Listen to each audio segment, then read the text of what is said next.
Hello, fellow Rebel Capitalists. Hope you're well. So, the big debate last night on Zero Hedge about the dollar. And first and foremost, I want to apologize to Michael Every, I believe his name is, and my good buddy Bob Murphy. They were in the debate as well, but I could only fit 3 pictures on the thumbnail. So no disrespect, guys. No disrespect, but the audience is a little more familiar with Brent and Rickards. But this was the clash of the Titans as far as the debate. Is the dollar going to lose reserve currency status? And they gave it a date by 2030. But they talked about the dollar. They talked about gold, as you can imagine. But you won't believe what else they talked about. I was not expecting this. So let's go right over to the video. We'll go through some clips. I'll give you my reaction. And then we'll go to this one part that I think is going to completely blow you away. We'll start right here. So Michael and Brent are on my left. Bob, Jim on my right. Adam, my good buddy, was kind of moderating.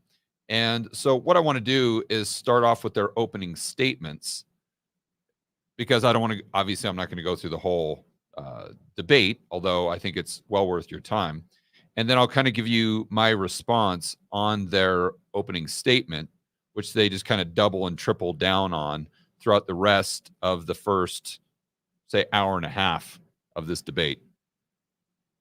Under discussion is the US dollar will cease to be the leading world reserve currency by the year 2030. Yes or no? Now let's start with Team Yes. Okay, Jim, you've got 2 minutes for your opening statement. Great. Just to begin, I think it's important to understand what we're not talking about. We have the proposition that the U.S. will cease to be the leading reserve currency, U.S. dollar will cease to be the leading reserve currency by the year 2030. But we're not talking about a situation where you go to bed at night, you wake up the next day, and that's the end of the dollar. It's not an instantaneous, catastrophic situation. It's much more gradual, much more erosion, almost like watching something rust, and then eventually it falls apart. And we have a live case, a real example of this. Go back to 1914, the spring of 1914. There was no question that the pound sterling was the leading reserve currency. The dollar had a role. We were on a gold standard at the time, but sterling was the leading reserve currency. And then, of course, we had the outbreak of World War I. A lot of countries, a lot of the belligerents suspended redemption of gold. They said, we got to hang on to our gold. We're going to need that to win the war. But there was an argument in London, in the Exchequer, about whether the UK should do that or not. Believe it or not, John Maynard Keynes was the leading voice saying, do not suspend convertibility to gold, because he said correctly that you're not going to win with gold, you're not going to win with money, you're going to win with credit. And by maintaining their credit worthiness, they were, Jack Morgan in New York organized $100 million loans. That's back when $100 million was a lot of money for the UK and France, but nothing for Germany. And of course, with a lot of human sacrifice and tragedy, they did win the war. But at the beginning, all the European belligerents sold all their assets in New York. They were selling stocks, bonds, real estate, converting it to dollars and then gold, and shipping the gold back to Europe because they knew they would need it to fight the war. But within a few months, that was August 1914, within a few months, by November, the gold started to come back to the United States because they needed to buy armaments, weapons, clothing, food, energy, etc. So the U.S. ended up with an enormous inflow of gold for the rest of the war. That was the turning point. November 1914 was the beginning of the end of sterling, but it was a 22-year process. They had 3 devaluations. In the 20s, the dollar and the sterling were like a horse race. They were neck and neck as to who was the leader. But by the 30s, it was all over. The UK devalued in 1931, de facto devalued in 1933 when the US devalued against gold. But since they were, UK was on a gold standard, they devalued. And then 1936, the tripartite agreement. World War II was sort of a timeout, obviously. But then 1944, the final nail in the coffin. So whether you want to take the 22-year period from 1914 to 1936, or make a 30-year period to 1944. Either way, that was the end of sterling, but it took 20 or 30 years. The dollar is in the same process. You say, Jim, is it going to take 20 more years? No, it started in 2008, so we're pretty far along. So add 22 and you get to 2030. Okay, So that's a quick summary of Jim's view. So my response to this, or my comments, would be, first and foremost, you have to define what constitutes a global reserve currency. Like, what do you mean by that? Because when we get on to Bob, you'll hear that it seems his definition of a global reserve currency is just what are the central banks holding most? Like what is in the central bank's reserves? So are the central banks holding more dollars, or are they holding more euros, or are they holding more Japanese yen? So it's really kind of central bank focused, where for me, I have a completely different view of what makes a global reserve currency. It isn't necessarily what the central banks are doing. Like I don't really think they impact the real economy to a significant degree. It's what are the businesses doing? What are the entities doing? What are the global corporations doing? And so what I do is I look at GDP, global GDP, and I ask myself, okay, what percentage of these transactions are settled in dollars? Or another way to look at it, because it's representative of economic activity, is when we're looking at derivatives, such as currency swaps, is that what percentage of those transactions uses the dollar on one side of that transaction, or on one side of that. So if you've got a currency swap, let's say between bank A and bank B, or let's say you've got 100 of these currency swaps, what percentage of them will use the dollar for one of the currencies? And when you look at these statistics, you see that it's like 96%. I mean, it's not even close. Not even close. But the point is, I would look at that as more of an indicator of the quote unquote global reserve currency. I would look at that more so than just, is the BOJ holding more dollars or holding more euros? That's number one. And unfortunately, they really didn't define what is a global reserve currency. Like in my mind, it means this. So if you don't define that right from the beginning, you start talking over one another to the point where you're not making any progress. The next thing I'll say is that Jim's historical account is obviously accurate. This started maybe in, who knows what the exact date, but you saw this transition from the British pound being used more and more and more for global settlement, or excuse me, the British pound being used less and less and less, and the dollar being used more and more and more. And I always say this, it wasn't really Bretton Woods. The pound started to lose its reserve status, 20, 30, 40 years before then. But what Jim doesn't point out is the reason they lost the reserve status, or the reason the dollar came to prominence, wasn't because you had a king or a president kind of wave their magic wand and say, from now on, I decree that the United States dollar is the world reserve currency. Or from now on, we are only going to buy our goods from Saudi Arabia in dollars, or something like that. No, that's not what happened. It was a bottoms up type of move. It was not a top down. So what ended up happening are all the entities in the real economy that are trading goods and services amongst one another, and or trading goods and services for currency units amongst one another, and with entities overseas, see the United States economy doing better and better and better, and say, wow, I really want to go into that market. I think that would increase my revenue. I want those Americans as my customer. Therefore, if I'm doing more and more business with the United States, naturally, you're going to hold more and more dollars. So again, it was bottoms up. It was not top down. We never had a president in the United States come out and make some sort of law that from now on, we are only using dollars when we transact with XYZ company or country. So I think that's very, very important as we get later on in the conversation, because when you watch this, assuming that you watch the rest of it, Jim keeps going back to, well, Russia's doing this deal with China, and China's doing this deal with Saudi Arabia. Saudi Arabia is doing this deal with yada, yada, yada. And then he talks about how this is happening very quickly. It's been accelerated because of the U.S. sanctions, and therefore none of these central banks want to hold on to dollar assets and all of these things. But we lose sight of the fact that that's not how a global reserve currency comes to fruition. It's not because of what Putin does with Xi Jinping, because at the end of the day, the entities in the real economy decide what they want to hold as their reserve.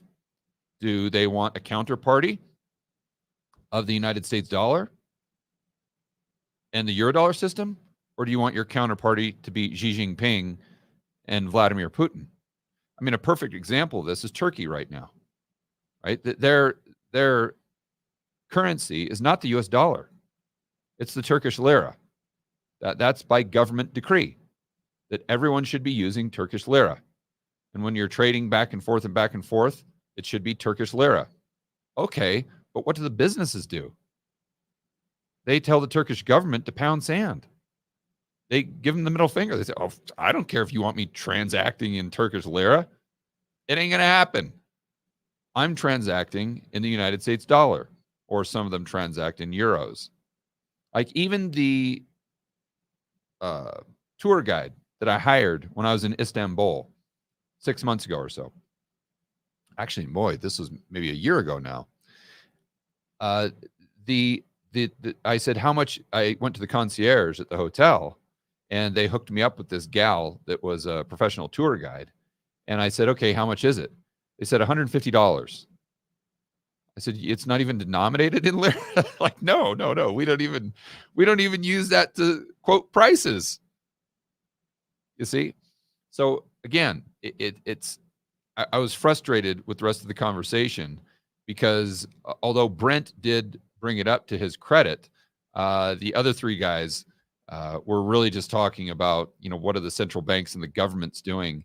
And at the end of the day, I don't think that matters near as much as what are the actual entities in the real economy doing, because that's what's going to represent the percentage of global transactions that are actually settled in dollars.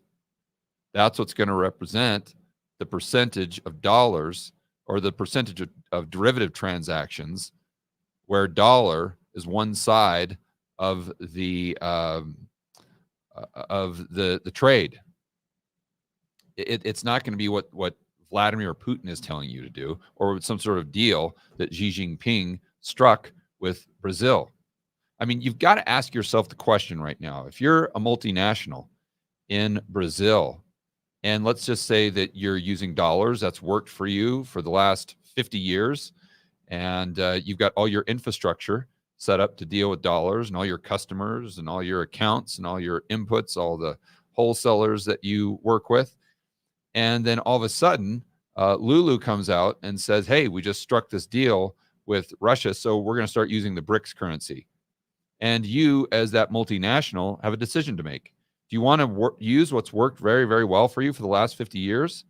Or do you want to take all this risk by now holding a currency that effectively is putting you in a position of having to assess the counterparty risk of the Russian government?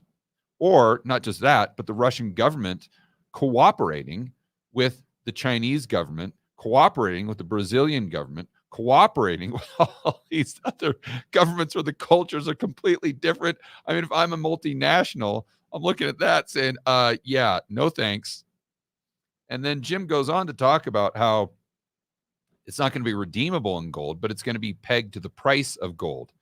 Okay, but there again, you've got counterparty risk. I don't care what Vladimir Putin comes out and says that he's going to do, or what the monetary authority, whatever that would be, what they say they're going to do. I have to trust that you're actually going to do it. So let's go back throughout history with the Chinese government, the Russian government, the Brazilian government, South African government, for heaven's sakes. I mean, look at what they're doing down there.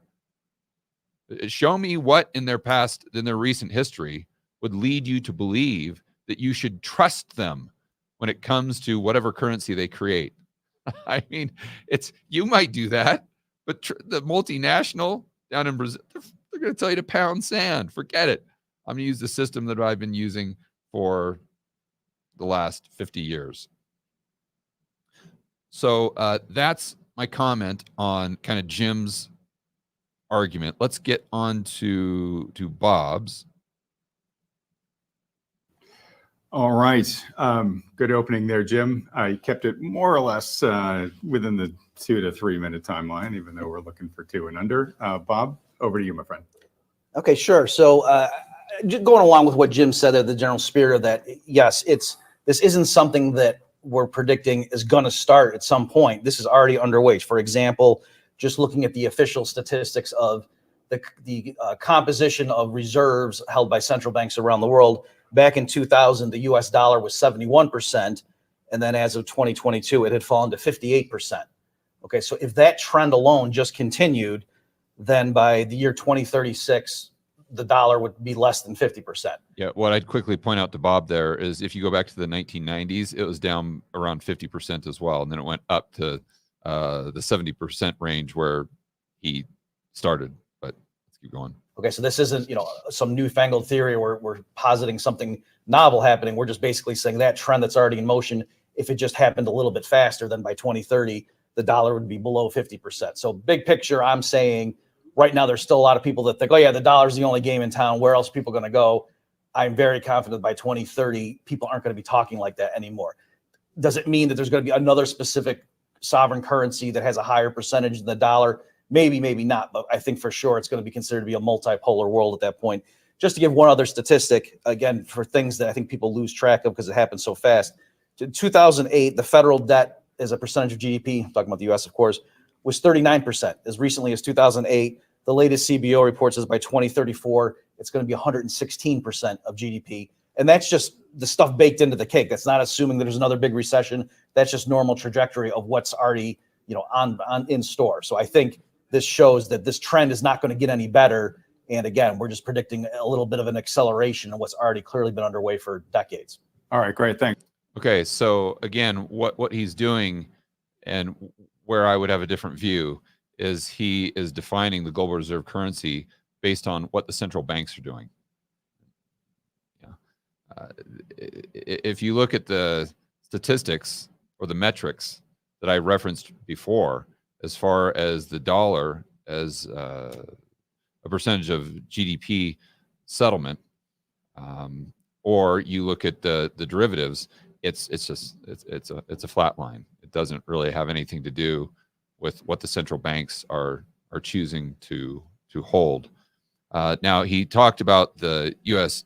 Debt crisis and whatnot, and I don't know what that has to do with the United States dollar being used for transactions, because what the assumption there is that we're going to issue all of this debt. There's going to be no one to buy it. Therefore, the only game in town is going to be the Fed. All that debt's going to have to go onto the Fed's balance sheet. They're going to have to, quote unquote, print money, and that's going to create consumer price inflation. And because we have more and more of this consumer price inflation in the United States, no entities outside of the United States are going to want to hold treasuries. They're not going to want to hold dollars because they're losing their value relative to goods and services in the United States.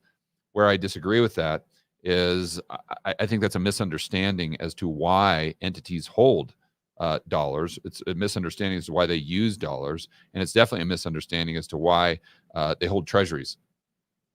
So, but it's I think it's understandable that you would come to that conclusion, because if you just kind of take a treasury at face value, you're like, yeah, you're just buying a debt instrument that pays you a yield.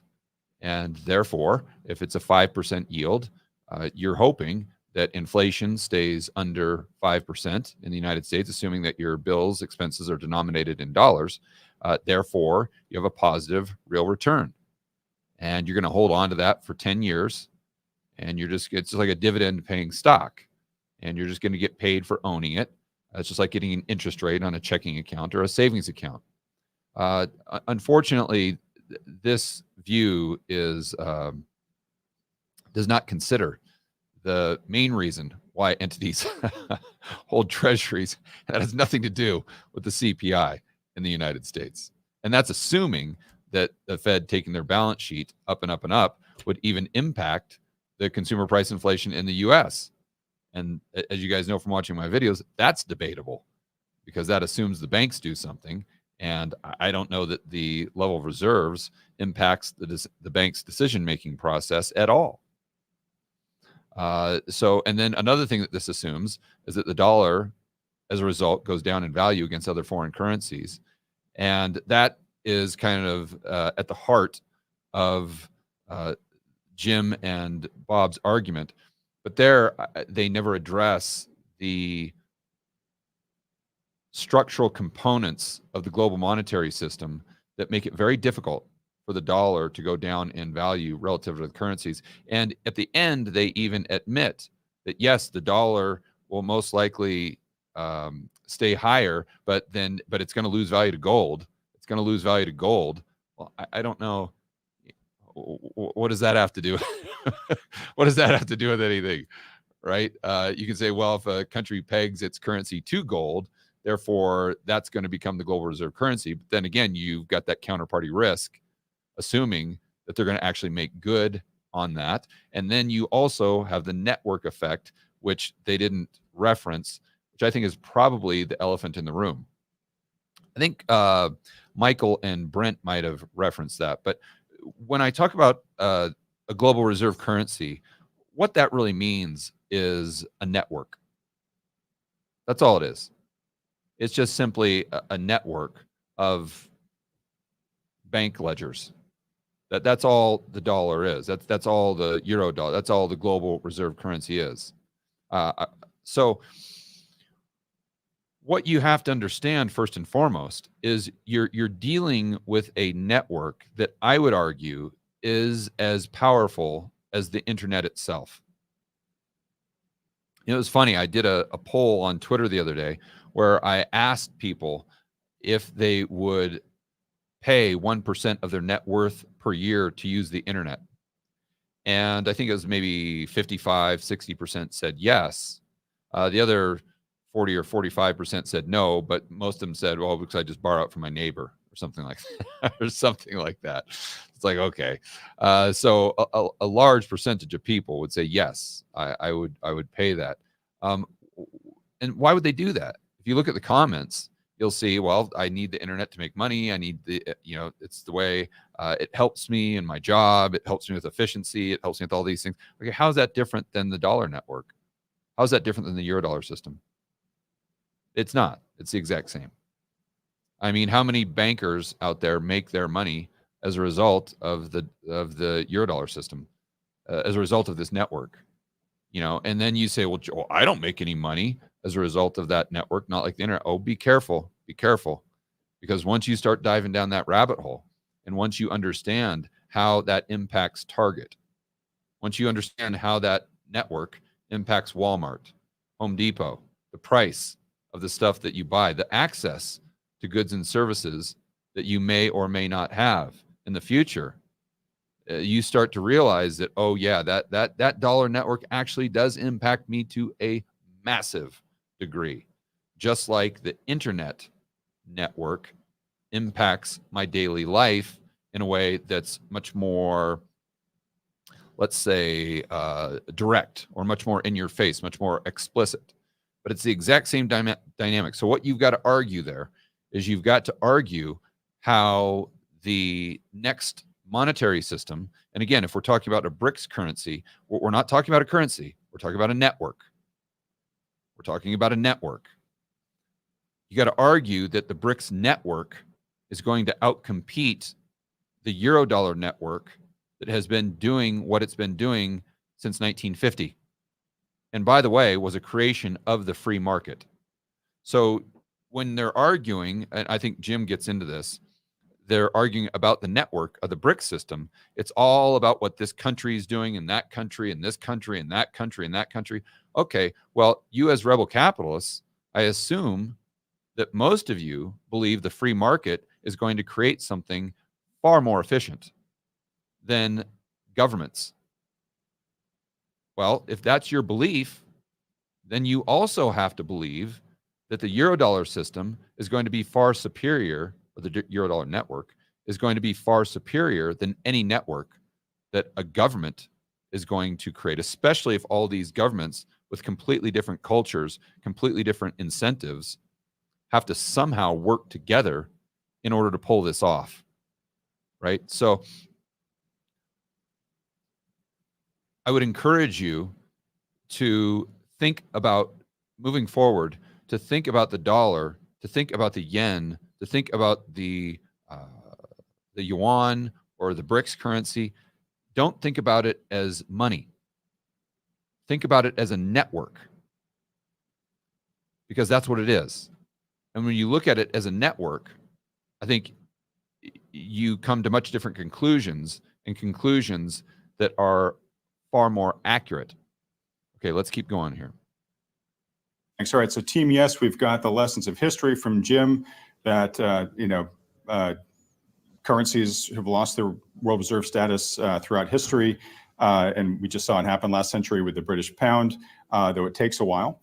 And Bob, you're saying, look, if we just continue the trend that we're just seeing right now, we extrapolate that out, we get below 50% world reserve currency status, in not that many years. All right, going over to Team No, let's start with Brent Johnson, developer, as he said, of the dollar milkshake theory. Yeah, well, first, I just want to say thanks for the invite to this event tonight. I think it's going to be a lot of fun. And I also want to thank the panelists, because about a little over 15 years ago, in the middle of the global financial crisis, when I realized that my superiors on Wall Street didn't know what was happening and didn't know why it was happening, that I would have to figure all this stuff out for myself. And when I first started digging into this, one of the first things I came across was the Mises Institute and the Austrian School of Economics, which explained economics to me in a way that I had never been exposed to before. And shortly after finding that, I found Bob Murphy, and I started reading your works, and I listened to a number of your presentations. And it really is a fundamental block of my understanding of free market economics. So thank you for that. Jim, I think I've read all your books, if not all your books, most of your books. And I think you are probably the first person who made me realize that perhaps the most important variable in all of global markets is the one which is least understood, and that's currency. And so you kind of set me down that road of digging into there. And as far as my compatriot Michael here, I think he has probably over the last couple of years been the most logical and well-spoken person.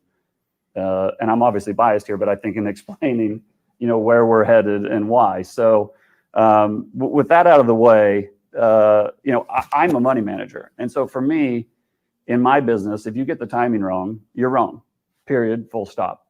It's a little bit different than if you are an educator or a philosopher. And so to me, anybody who has even a cursory understanding of financial history knows that fiat currencies die and global reserve currency holders lose it. So the fact that that always happens, that's not that valuable. What's really valuable is understanding the dynamics which surround it and the timing. If you get those two things right, then that's valuable.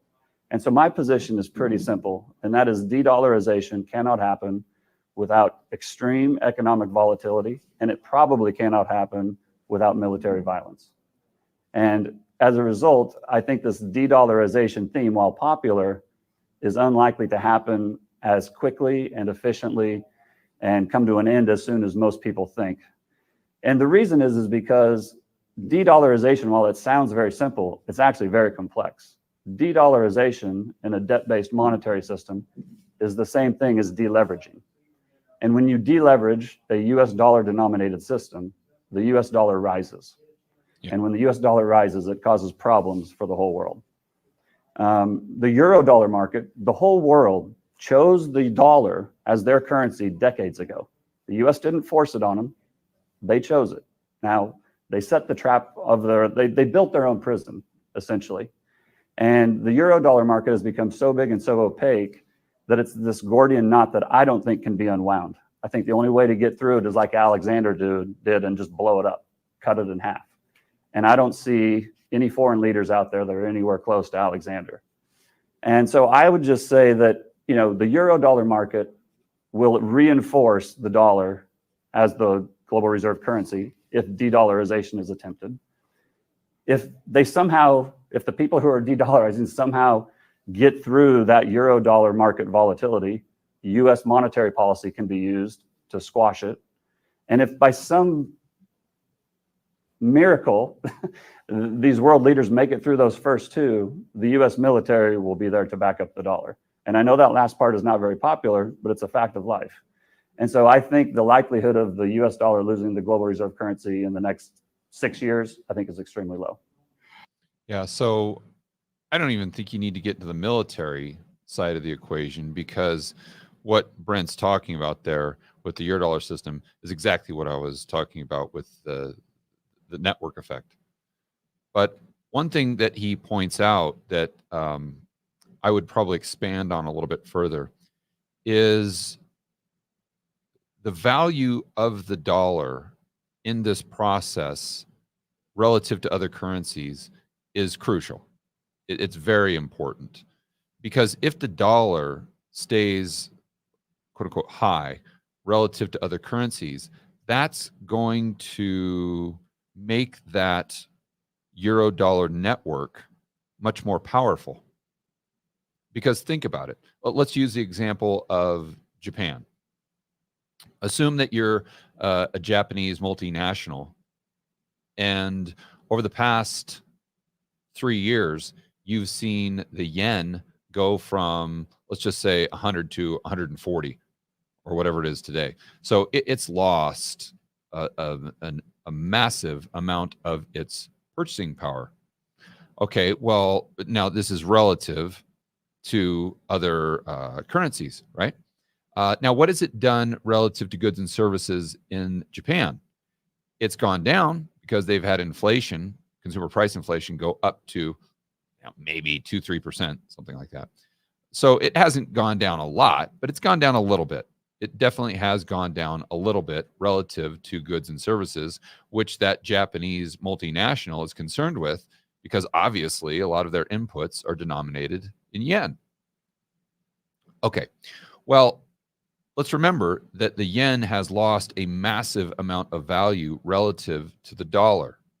So if that multinational would have been holding their reserves in dollars instead of yen, or at least like 50-50, something like that, or treasuries, or which is basically a dollar cash equivalent, then what they would have done is even if the dollar had gone down against goods and services in the United States, which it did dramatically, no one would debate that. In fact, I think we all agree that the CPI here in the United States is understated. But the Japanese multinational could care less about what the dollar is doing relative to goods and services in the United States. They don't, who cares? CPI 9%? Sucks to be you. What they look at is the dollar not just going up in value against their currency, but more importantly, the dollar going way up in value relative to their input costs. The stuff that they have to buy, the goods and services that they purchase daily, or their wages or whatever that's denominated in yen. So this is a really big deal. And Brent, I think he touches on it slightly, but I would have maybe gone over it a little bit more. And that if the Eurodollar network starts to break down, let's just assume that it does, as a result of what they're saying with the BRICS currency, that is not dollar negative. That is dollar positive. Why? Because it's a debt-based monetary system. And if velocity slows down, there's fewer currency units to pay off that debt, then you get basically a deflationary bust. Okay, and that deflationary bust with the Eurodollar system, with the banks and whatnot, the value of the dollar skyrockets. So if the dollar is skyrocketing, even if the system is breaking down to a certain degree, ironically, that makes the system stronger at the exact same time. So you have this counterbalance, right? That if the system is breaking down, the system is being built back up by the fact that the breakdown is increasing the value of the dollar relative not just to other currencies, but to goods and services in their local economies. And Brent, sorry, just for viewers that might not be familiar with the term you use, because it's going to come up a lot tonight, I think. Can you just briefly define the euro-dollar market? Yeah, that's a good point. So the euro dollar market is really just a dollar that exists outside the United States. If there's a dollar balance sitting in an account in Turkey, that's a euro dollar. If a Japan bank extends, U.S. dollar trade finance to a supplier in the Philippines, that's a euro dollar. And the euro dollar market is orders of magnitude larger than the dollar market inside the United States. So there's incredible demand throughout the whole world for the US dollar. All right, great. And last but not least, Michael Every, Michael, I just want to mention that you are the... One thing I'd point out there, just very quickly here, is, of course, that's accurate, what Brent was saying. But additionally, it's a system that doesn't really run on dollars, ironically enough. There aren't really green pieces of paper going from bank to bank in settlement, and they really don't use bank reserves at all. So it's cashless, reserveless system. I think that's also very important to understand. The only one amongst the panelists who lives outside of the U.S. So you actually transact, interact, and invest in non-U.S. currencies on a daily basis. Yes, and in US dollars. You want to talk euro dollar? I'm a euro dollar sitting here in the room. I'd like to echo what Brent said in terms of thanking Zero Hedge for the opportunity to be here. And I am pretty much an outsider alongside these luminaries in the field, given that I'm a Brit, as you can hear. I work for a bank based in Singapore, which is a long way from here. And if you put that together, you might think, what do I have to add? Well, as Adam just said, it's an outsider's view. I've lived and worked in 9 different countries around the world over my life, including in post-communist Russia when it was very chaotic, and including in Greater China, which gives you some insight into what we're talking about when we talk about de-dollarization. At the same time, Rabobank are global experts in trade commodity finance, which is where you will see de-dollarization happening or not. You won't see that in the US, you'll see it abroad. And that combination of factors, I think, makes me relatively well placed, alongside the work I've been doing, looking at it anyway. But what I want to add to everything that Brent just said is this. If we're making the logical case that we're going to see de-dollarization, logically, we have to say what's going to replace it. Because you can't just say it will go away and all the money will go nowhere. It will go into something else. So what do we think might replace it? Well, will it be another fiat currency? Well, over the course of the evening, I'm going to answer, no, I don't think there's a single fiat currency. And again, I think he's making a great point, but I want to encourage everyone to kind of have that mental shift where instead of asking what currency will replace the dollar, ask what network will replace the dollar. That can do that. Will it be gold? I strongly disavow that notion. I don't think that's realistic. And again, I hope we can discuss why. Could it be crypto with Bitcoin going through the roof at the moment? Again, I don't think so. And I hope we can unpack why later. Or could it be some BRICS currency based on a basket of commodities, which is an idea being floated out there? Again, I've done a lot of work looking at this, and I simply don't think that's sustainable. So logically, whether you like it or not, and I'm not saying I do, if you can't put forward something that's going to replace it, then it's not likely to be replaced. And there you go, pretty straightforward. So now let's fast forward to the part of the debate that more so turned into a conversation, but not really about the dollar. And this is what I think most people will be surprised by. And it really caught me off guard. It's definitely a curveball. And that's what I was talking about in the title.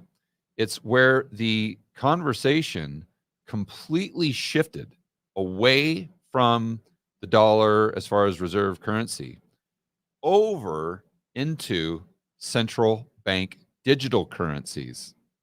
Now, this was fascinating. Most of you know my view on central bank digital currencies, that or what I've been pounding the table on here and saying that it's not a different currency. It's not Fed coin. It's not this. It's not this. And if you think it's that, you leave yourself open to being duped by the central planners. What you have to understand is it's simply a consolidation of a ledger, or it's simply moving commercial bank deposit liabilities onto the Fed's balance sheet. They're still called dollars. And that's why I always encourage people to go through the thought experiment of asking yourself, how do you know you're not using a central bank digital currency right now? Just because your bank card says Wells Fargo? So what? How do you know that's not a liability of the Fed? You don't. And that's my point. So they're not going to come out and say, oh, we're making this announcement, we're using Fed coin. No. What they're going to do is the whole banking system start to collapse. Let's just assume this happens in 2025 or something. And they say, look, there's not enough money in the FDIC.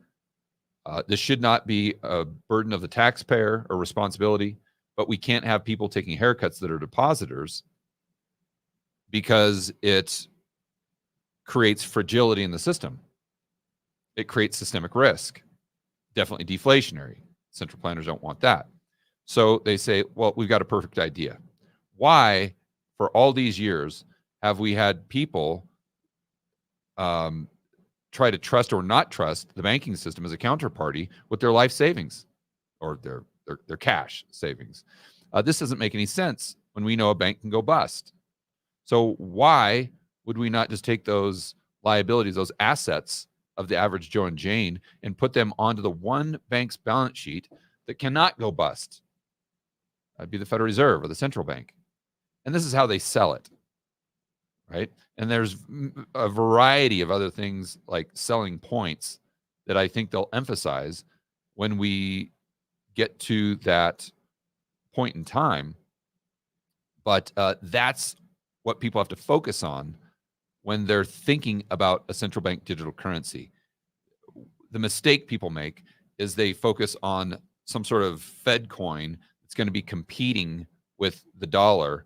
And I think that's a mistake because it leaves people susceptible to being duped, like we said earlier, by the central planners. And the guys kind of expand on that in a way that I thought was very, very powerful. Let's go right to, it's right here. I'm going to the timestamp here. I wrote this down. Oh, geez. Stupid commercials. Okay. One of them is the gold topic. The other one is the dollar versus real things story. So the dollar's purchasing power versus things, not other fiat currencies, right? And I want to get your guys' thoughts on that. I think you'll probably be much more in alignment on that, but we'll find out. But I also want to find out if indeed you think the dollar is going to perform poorly in terms of its future purchasing power. What assets you think concerned investors might want to consider putting their dollars into to protect against that. But before we get there, I want to ask a question about Bitcoin.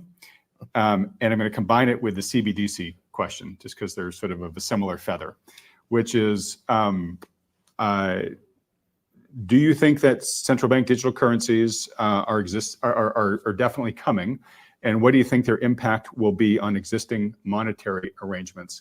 And for extra points in your answer, if you can give any thoughts, any clarity on your thoughts on Bitcoin and the role it might play in the potential monetary structure going forward, please try to do that. Bob, let's start with you. Okay. So really quickly, I think part of the reason I think these events can happen much more quickly than the people on the other couch here is our company Infinio. Part of what we're doing is building out blockchain solutions, taking real world assets, tokenizing them, and household names, big banks that you've heard, they're doing this stuff. So I think this is coming sooner than a lot of people realize. And so in that type of world where, yes, more and more things are digital, I think it's going to be a lot easier to say, well, gee, how could these people over here possibly coordinate their commerce? I think it's just going to be a lot easier if a lot of the commerce is all happening more digitally. So that's one element. Yeah, I think Bitcoin is a great thing. You're in some country where there's authoritarian rule and you're trying to get out, you just memorize your password, your key, and then you can cross the border. I don't have any assets. What are you talking about? You just remember something you can have, so I think that's, a great use case of things like Bitcoin. CBDCs, yeah, there's a war on cash. I don't think that's for the reasons the academic economists are giving. I think it's because they want to control more. But in one sense, it's ironic because I think as the world moves toward that, then people will also look at market-based alternatives. And again, that's I think one of the alternatives to these state-issued fiat currencies is more market-based ones. And in the future, I think that's going to be more of a viable alternative, even though now it seems like science fiction. Okay. So, I mean, just quick comments on that. I agree.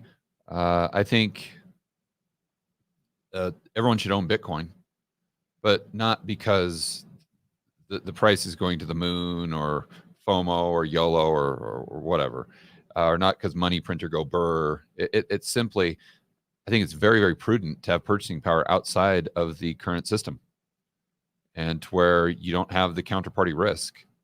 And you don't have to haul around your gold with you to take your purchasing power from one country to another country. And I think that's very, very powerful, especially in a world that's moving closer and closer to CBDCs. It's just you have to be realistic about how much stuff you can actually buy with that Bitcoin, and understanding that right now it isn't a lot. And therefore, I think we are going to get to a CBDC before we get to a world where you can use your Bitcoin only and maintain your standard of living. Because right now, obviously, you couldn't do that. You can't pay for your rent in Bitcoin. You can't go down to the Cheesecake Factory and pay for Bitcoin. You would have to convert your Bitcoin into the local currency. So I think what's prudent for people is to think about some sort of hybrid model, which just for most of you know, or most of you know this, but this is why I'm going to drive to Buenos Aires to Argentina with Josh in April to meet Doug Casey. And the whole trip going down the Pan American Highway, we're going to transact outside of the monetary system. We're going to be using Bitcoin, gold, silver. So, and we're doing this to show people how this works in practice, not just in theory, so people can start to prepare. Brett or Michael, either one of you two guys want to go? I mean, I'll jump in. I mean, these are very muddy waters. And as Nietzsche said, they muddy the waters to make them look deep. Sometimes there's something there and sometimes there really isn't anything there. I do suspect if we see CBDCs going forward, let's keep it as if for now, they're going to be overtly political. I'm completely with you on that. And I would estimate the only need for rolling them out is to move towards a more planned economy. Yeah, which exactly. I suspect we will see. Exactly. Because to link to a thesis I've had for some time now, when we're talking about Fed funds and saying 5.5 helps the dollar versus BRICS rivals, which I think it does, but a lot of the US economy requires zero, for example, the Pentagon, so you can actually start building things again rather than paying money on interest. My thesis is that actually they'll end up using a CBDC of some form to do both.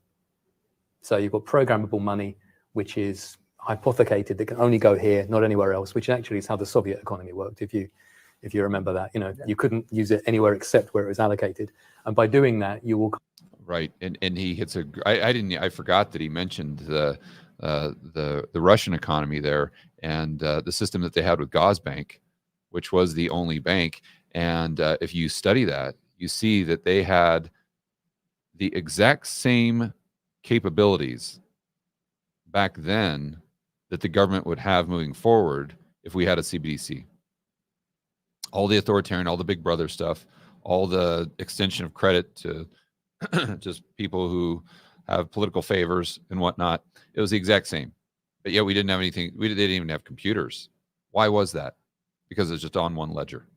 It was just on one ledger. That's the key. And I think that Michael hits the nail on the head. That I think it's more of a when question, not an if.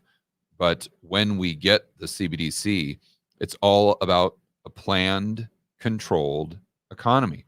I think that Jim, in a moment, might go into artificial intelligence. This will completely blow your mind.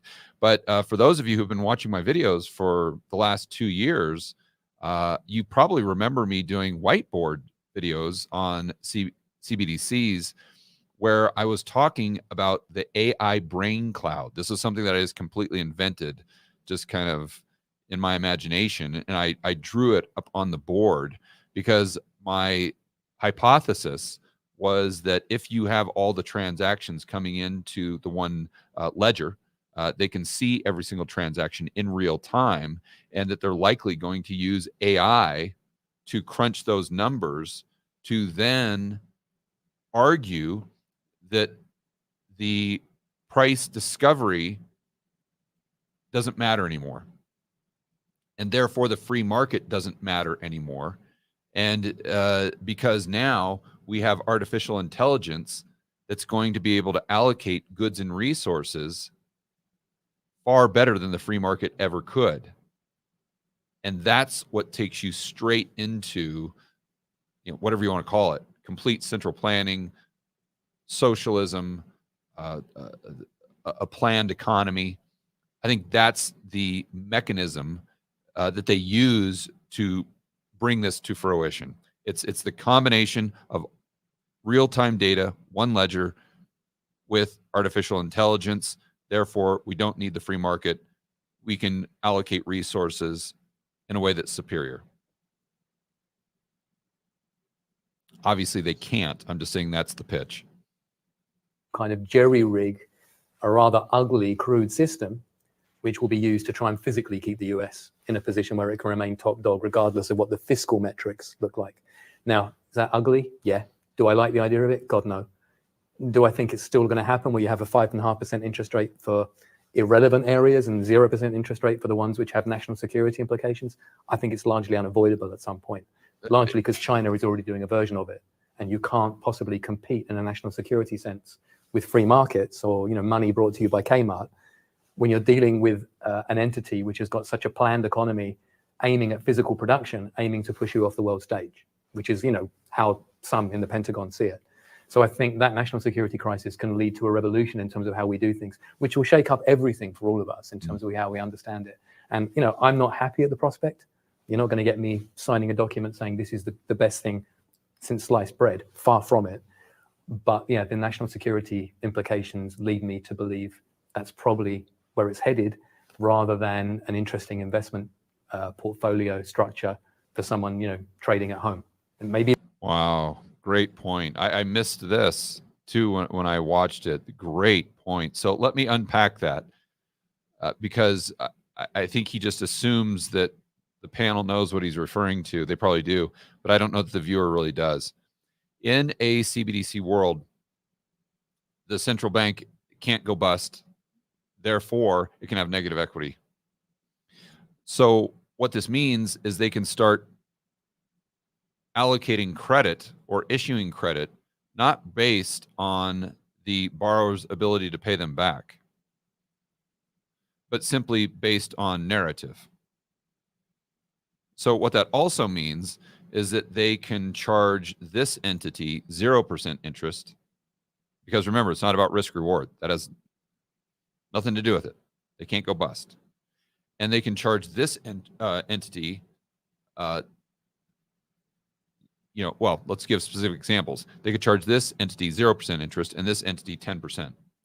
Now, where I think they'll do that with the kind of social aspects, they'll say, well, this disadvantaged group, well, we're going to give them all the loans they want at 0%, but you straight white Christian males, well, you're going to have to pay 10% because you've had this privilege for the last 50 years or whatever. We've got to even the playing field.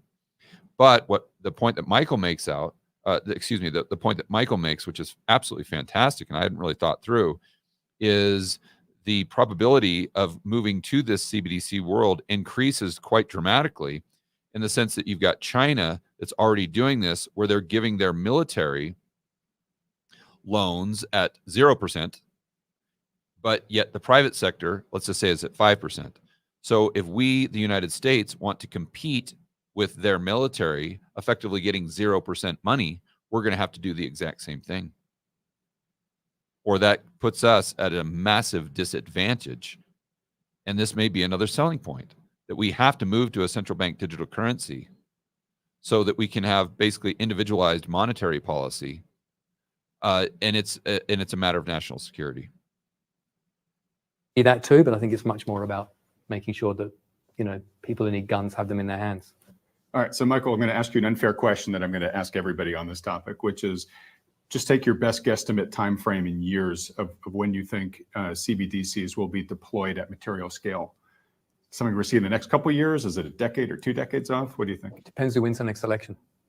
Okay. Yeah, I mean, openly, if you look at it, Trump has said there'll never be a digital dollar. See, this is where I completely disagree, because and I wish Adam wouldn't phrase it that way. That when are they going to roll out a CBDC? They're not rolling out anything. It's just, this isn't a competing currency. This is just simply the commercial bank deposit liabilities moving to the Fed's balance sheet. That's not rolling anything out. That's reeling everything in. it's the complete opposite.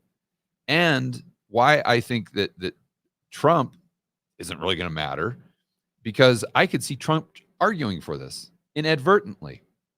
Not that he's going to argue for a CBDC, but you don't think Trump, the populist that he is, wouldn't argue for the Federal Reserve paying the average Joe and Jane the same interest rate that they pay Jamie Dimon? So they're not going to call it a CBDC, but they could call it sliced bread. Does it matter? They could call it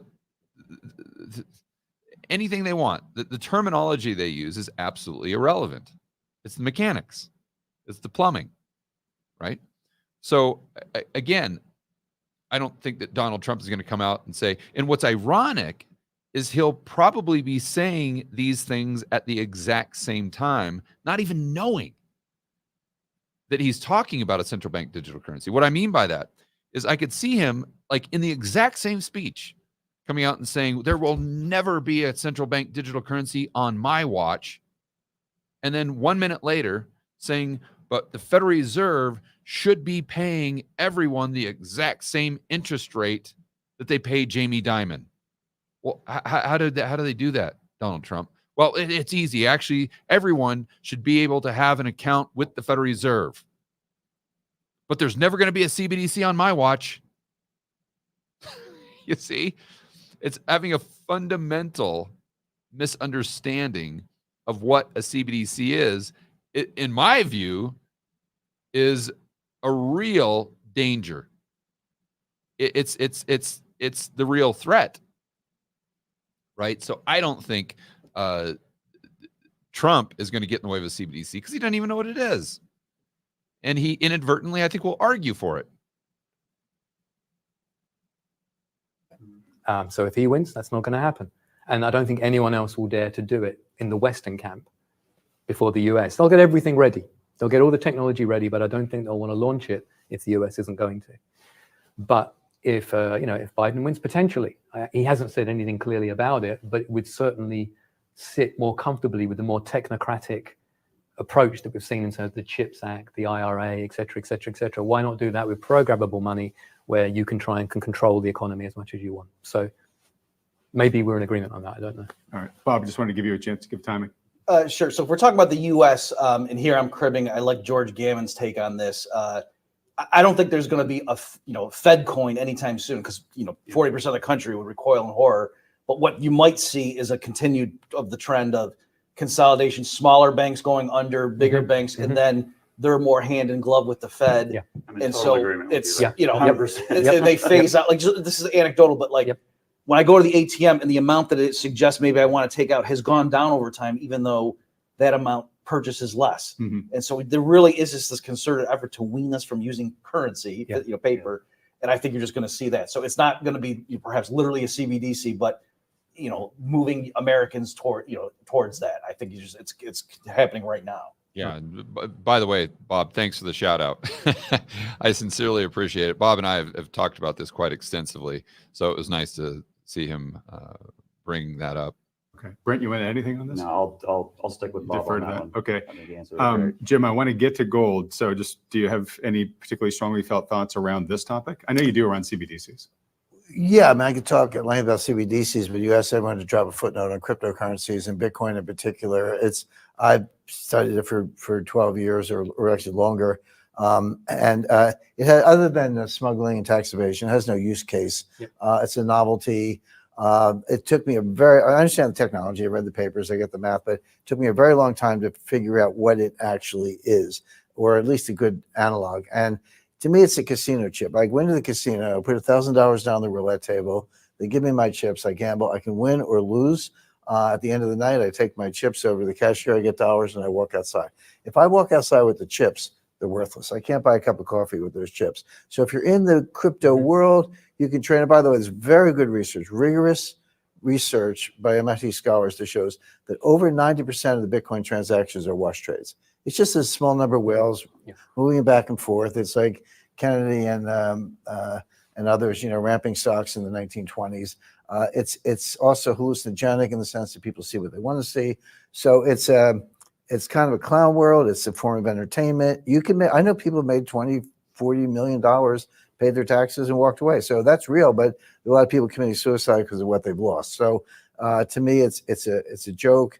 It's not going anywhere. Now, let's talk about CBDCs because that's real. So right now, let's say I go to an airport. I want to buy a candy bar. I use my credit card. What does the merchant do with the credit card receipt? Well, they sell it to someone called a merchant acquirer who bundle up all these receivables. The merchant acquirer will take, hundreds of millions of these receivables, deliver them to MasterCard or Visa, get paid. MasterCard or Visa then sends them out to all the banks who issue the cards. The bank sends me a bill and I pay it. You got 5 intermediaries for one candy bar: me, the merchant acquirer, the MasterCard, Visa, and the bank. Fees all along the way. So the case for CBDCs, which are not cryptocurrencies, by the way, I mean, I disagree with your point, Adam, that it's kind of like crypto. They're not. The message traffic's encrypted, but that's been true since the 70s. But the key to CBDCs is you've got to get rid of cash. I agree with Bob on that because that is an alternative. But the most important, above that, I agree with everything Michael said. But there's something far worse just below the surface. They always sell it on the basis of convenience. But right now, if I buy a book, I make a political contribution, I make a religious contribution, give to a charity, I go to a certain event, etc. That's all private. Now, if you're under investigation, they get a subpoena, that's one thing, but that's all private. Where the government maintains the ledger, which is what CBDCs are, they will know all of that. They will know the books you buy, the churches you go to, the FBI is investigating Catholics who go to Tridentine masses, which have been around since the 16th century. I mean, so that's an example of how bad the government is at this stage. But they'll have all that information. You apply artificial intelligence to that database. You can profile the individuals. Go back to Biden's speech in Independence Hall in September 2022, ahead of the midterm elections, stage managed by the ghost of Leni Riefenstahl, because the blood red pillars and the military guards. I mean, it was right out of the Nuremberg rallies. They probably owe royalties for that. So, but he basically identified 50% of the Americans said, you are enemies of the people. You are MAGA Republicans, etc. So combine that rhetoric, which is heartfelt in the White House, with artificial intelligence and having the ledger and knowing everything you buy, every contribution you make. This is you're in Brave New World. It's not like, oh, it's coming or let's look for it. You're actually there. I was maybe they're not waiting for that because the FBI basically got a lot of records from Bank of America the other day about whether you shop at Dick's Sporting Goods, Cabela's, or Bass Pro Shops because they sell guns and ammo. It used to be, by the way, when you went into Cabela's and bought something, there was a code. The credit card companies use a code. And it was just sporting goods. The government required them to break out guns and ammo. So if you buy a kayak, good for you. So they're already tracing this stuff. They're already violating the First Amendment, the Fourth Amendment, the Fifth Amendment. It's going to get a lot worse under central bank digital currencies. Thank goodness for Trump. He's going to stop it in his tracks. I agree with Michael. Whether it happens or not in the next 6 years depends entirely on whether Trump becomes president. So that's a good reason to support him. Yeah. So, wow. I did not know that about those sporting goods stores having to now actually separate that or disclose that on the receipt, which is the bank statement, which the government in certain situations could have access to that bank statement. That is a big deal. And the writing's on the wall, guys, for sure. And if we or when we have this CBDC, why it's different, Jim points out, because the government will know every single transaction, where right now, at least we've got some sort of buffer, some sort of firewall between us and the authoritarians and the central planners. Where I obviously disagree is that Jim thinks that Trump is a silver bullet, and I think he's just a bull in a china shop. And I'm not saying that I, would vote for him or not vote for him or any of those things. I dislike all politicians equally. Obviously, Biden is absolutely horrible. I'd say probably even worse than Trump. But I don't have any confidence, bottom line, that he's going to be able to impact the CBDC because he doesn't even know what it is. And I agree with Bob, of course, that when they roll this out, they're not going to announce that it's a CBDC. Why would they do that? It's just they're going to have a banking crisis, and they're going to say, here's the solution. We should just move these deposit liabilities to the Fed's balance sheet. And everyone is going to say, yeah, that's a fantastic idea. Why didn't we think of that before? And they're going to say, look at all the upside. I had a conversation, a little debate last night on Twitter, and I agreed with the person I was debating on a lot of things. And one of the things that we agreed on is mechanically, if you have a CBDC, you have no difference between broad money and base money. It's all one and the same, which ironically is a selling point of full reserve Bitcoin. But the point there is that you have no risk in that system. Oh, well, let me be clear. You have no risk of the depositor taking a haircut. There's plenty of risk. There's a hell of a lot more risk. But I think that's going to be a huge selling point. And along with the convenience, the instant settlement, I think you're going to be able to convert your dollar CBDCs into Mexican pesos if you go on vacation. I think they're going to make that free. There's going to be all these bells and whistles that entice people. And probably the biggest thing that will entice them above and beyond the zero risk that they ever have to take a haircut again, because they don't have the bank as a counterparty, they have the Fed, is that the Fed will be able to pay them IOR. So right now, the Fed is paying the big banksters 5.25%, as you guys know, on their bank reserves. But yet the average Joe and Jane, are any of you getting 5.25% on your checking account? Any of you? Absolutely not. In fact, if you're with a big bank that has a lot less risk, you're probably only getting, I don't know what, 1-2%, if that. So that, to me, I think is going to be the biggest selling point. And I think why Donald Trump would unknowingly sell a CBDC, because he's going to say, this is going to buy me all these votes. I'm a populist, if I have any principles at all. And I want the average Joe and Jane out there to get the exact same interest rate on their checking account as Jamie Dimon. So anyway, those are my thoughts. All right, guys, enjoy the rest of your afternoon. As always, make sure that you're standing up for freedom, liberty, free market capitalism. I'm going to be doing an incredible webinar this Friday on how I'm setting up my own portfolio, as well as my good buddy Chris McIntosh, who's a hedge fund manager, how he is setting up his portfolio to not only survive, but thrive whatever comes our way in 2024, 2025, whether that's a recession, whether that's a CBDC, whether that's civil war due to this border crisis, or whether it's the great taking, that hypothesis, that theory that David Webb has. We're going to be discussing how we are setting up our own portfolios for any of those situations. So you can attend that webinar this Friday, 1 p.m. Eastern time, by going to georgegammon.com. I think Josh just put up the link, but I think you can just go to georgegammon.com/pro. Also takes you to the exact same page. All right, guys, we'll see you in the next video. We'll see you this Friday.